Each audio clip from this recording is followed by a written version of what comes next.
So, σήμερα όπως ακούτε παίζουμε Pokemon Go. Με το κινητό του, Με το κινητό μου. του Τσίρις, επειδή του τον βγάλεις βίντεο. Και πάμε τώρα κοντά από εκεί.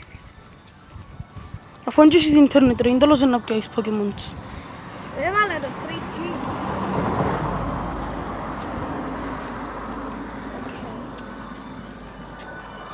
Πάμε. Πάμε.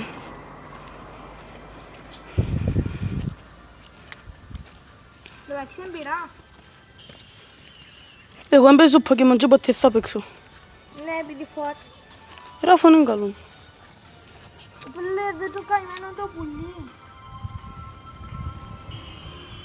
Σαν να πάθει ηλεκτροσόκ.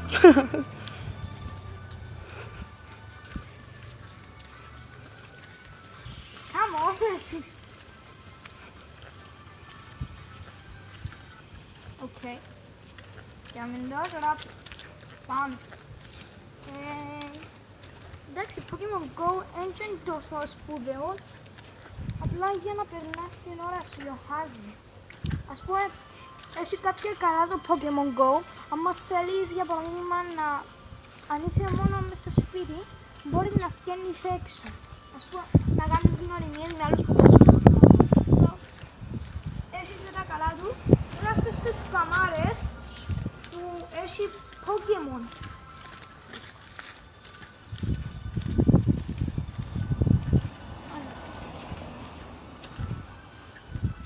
Θα πάμε και στις Κανάρες.